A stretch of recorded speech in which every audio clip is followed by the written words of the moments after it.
আপনার ফেসবুক অ্যাকাউন্টকে সেভ রাখতে হলে যে বিষয়টি আপনাকে গুরুত্ব সহকারে কিন্তু কাজটি করতে হবে। প্রথমে আপনারা আমার স্ক্রিনটাকে একটু ফলো করেন, দেখতে পারবেন এখান থেকে বলা হচ্ছে কিপ ইওর অ্যাকাউন্ট সেভ।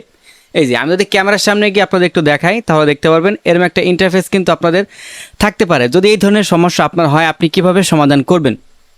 তো এটি মূলত আপনার হচ্ছে গিয়ে টু ফ্যাক্টর অথেন্টিকের ক্ষেত্রে অনেক সময় আমরা একটা বিষয় মনে করি, মানে ফেসবুক অ্যাকাউন্ট আপনি লগ ইন করতে যাচ্ছেন কিন্তু আপনার কোড আসতেছে না। তো কোড যখন আসতেছে না তখন কিন্তু নিজের কাছে আসলে খুবই খারাপ লাগে। তো আপনি হয়তো তখন মনে করেন যে আমি যদি এই টু ফ্যাক্টর অথেন্টিকটা বন্ধ করে দেই তাহলে কোড নিয়ে আমার কিন্তু আর চিন্তিত হতে হবে না। কিন্তু ভাই আপনি যখন এটা অফ করবেন তো তখন কিন্তু আপনার চিন্তা কিন্তু আরোটা বেড়ে যাবে, আপনার তখন চিন্তা ধারণা কিন্তু আরও বেড়ে যাবে। কেননা ফেসবুকের এই টু ফ্যাক্টর অথেন্টিক চালু করা যায় কিন্তু বন্ধ করা যায় না।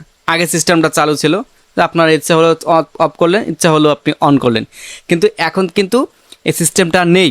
ফেসবুক আপনার অ্যাকাউন্টটাকে সুরক্ষিত রাখার জন্য এই টু ফ্যাক্টর অথেন্টিক কিন্তু চালু করে দিয়েছে। কিন্তু মাঝে মাঝে আমরা হয়রানির শিকার হয়ে যার কারণে আগে থেকে আমরা যদি আমাদের রিকভারি কোডগুলো সংগ্রহ করে রাখি তখন কিন্তু আর ঝামেলায় পড়তে হয় না। তো বিষয়টা অনেকে আপনারা জানেন বা অনেকে জানেন না, আজকের এই ভিডিওতে আপনাদের আমি বলে দিলাম, যারা না জানেন তাদের জন্য কিন্তু খুবই হেল্পফুল হিসেবে কাজে দেবে। ওকে, তো এখন কথা হচ্ছে যদি আপনার অ্যাকাউন্টে এমনটা হয় আপনি টু ফ্যাক্টর অথেন্টিকটা অফ করে দিয়েছেন, তো অফ করার পর আপনার অ্যাকাউন্টটা কিন্তু লক হতে পারে, অ্যাকাউন্টটা কিন্তু ডিজেবল হতে পারে। যদি ডিজেবল হয়ে থাকে তো সেক্ষেত্রে আপনাকে যে কাজটা করতে হবে, আপনাকে ফেস ভেরিফিকেশন করতে হবে। লক হয়ে থাকে তাহলে লকটা আপনাকে খুলতে হবে।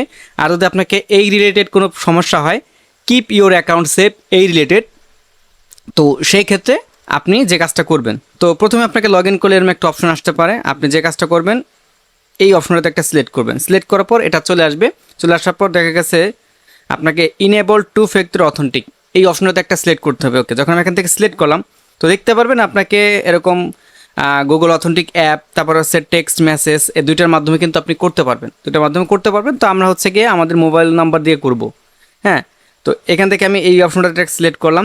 সিলেক্ট করার পর এখান থেকে আপনি নতুন একটা নাম্বার অ্যাড করতে পারবেন। তো আমি এখান থেকে নতুন একটা নাম্বার এখান থেকে অ্যাড করলাম। নিচের দিকে কন্টিনিউ দেখতে পাচ্ছেন, আমি এখান থেকে কন্টিনিউতে একটা সিলেক্ট করব। এখানে আপনি এমন একটা নাম্বার দিবেন যে নাম্বার দিয়ে আপনি আগে কখনো ফেসবুক খোলেন নাই। তো এখান থেকে কন্টিনিউ আমরা সিলেক্ট করলাম। সিলেক্ট করার পর দেখতে পারবেন এখানে একটা কোড নাম্বার চাচ্ছে। তো কিছু সময় আপনি ওয়েট করবেন, ওয়েট করার পর আপনি দেখতে পারবেন আপনাকে গুগল থেকে অর্থাৎ ফেসবুক থেকে কিন্তু আপনাকে এরকম একটা কোড দিয়ে দিবে। এই কোডটা আপনি এখান থেকে কপি পেস্ট করে বসাবেন। তো আমি এখান থেকে বসিয়ে দিলাম। তো দেখতে পারবেন এখান থেকে এই যে কোডটা বসিয়ে দিচ্ছি, এরপর এখান থেকে কন্টিনিউতে আমরা সিলেক্ট করব। কন্টিনিউতে সিলেক্ট করার পর এখান থেকে কিছু সময় লোড নেবে।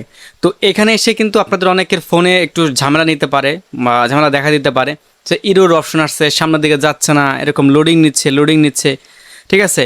আপনি আপনার কাজটা কিন্তু সাকসেসফুলিভাবে হয়ে গেছে এমনটা কিন্তু দেখাতে পারে, দেন আপনাকে তারপর ওয়েট করতে হবে। তো দেখতে পারবেন লোড নেবে, লোড নেওয়ার পর আপনাকে আবার এরকম দেখাবে two factor authentic is one, একটা নাম্বার দেখাবে, ঠিক আছে। দেখতে পারবেন এখানে কিন্তু আমাদের কি টিক মার্কও দেখাচ্ছে, এখানে আমাদের টিক মার্কও দেখাচ্ছে। তো আমরা এখান থেকে ডানে সিলেক্ট করবো, ডানে সিলেক্ট করার পর এই নাম্বারটাকে আপনি ইউজ করতে চান, হ্যাঁ আমি ইউজ করতে চাই, তাহলে এখান থেকে ইউজ নাম্বার, তো আমি এখান থেকে সিলেক্ট করবো। দেন দেখতে পারবেন এখানে কিন্তু আমাদের আপডেটটা হয়ে যাবে। দেন আপডেট যখন হয়ে যাবে ওইখান থেকে ওকেতে সিলেক্ট করলাম, তারপর এখান থেকে আবার লোডিংয়ে আপনাদের ক্লিক করতে হবে। এরপর এখান থেকে আমাদের আবার লোডিং নেবে। তো এই লোডিং নিতে দেখা গেছে আপনার যদি অন হয়, মানে পরবর্তী পেজ যদি আসে তাহলে আলহামদুলিল্লাহ হয়ে গেল। আর যদি না আসে, যদি ইরোর কোনো পেজ আসে তাহলে অনেকটা ব্রাউজার দিয়ে আপনি চেষ্টা করবেন, দেখতে পারবেন যে হয়ে যাবে। তো আমার এই অ্যাপ দিয়ে হচ্ছিল না, পরবর্তীতে আমি গুগল ক্রোমটা লগ ইন করলাম, এখানে আবার অ্যাপ দিয়ে আমি কি করলাম লগ ইন করলাম। লগ ইন করার পর আমার অ্যাকাউন্টে কিন্তু এখান থেকে পুরোপুরিভাবে লগ ইন হয়ে গেছে। এখন আমার পেজটি বা আইডিটি কিন্তু পুরোপুরিভাবে কি সিকিউরিটি কিন্তু দেওয়া হয়েছে। তো যদি আপনার সাথে কখনো এমনটা হয় তো সেক্ষেত্রে আপনি এভাবে আপনার অ্যাকাউন্টটা কিন্তু লগ ইন করে নিতে পারেন বা আপনার অ্যাকাউন্টটাকে সুরক্ষিত রাখতে পারেন। তো এই ছিল আপনাদের মাঝে ছোট্ট একটা ভিডিও শেয়ার করা, আশা রাখি আপনারা বুঝতে পারলেন। তো যদি আপনার কখনো টু ফ্যাক্টর অথেন্টিকে এই ধরনের রিলেটেড সমস্যা হয় তো এইভাবে কিন্তু আপনার সমস্যার সমাধানটা করতে হবে। তো দেখা হচ্ছে নতুন আর একটা ভিডিওতে, ততক্ষণ মতো নিজে খেয়াল রাখবেন, ভালো থাকবেন, আল্লাহ হাফেজ।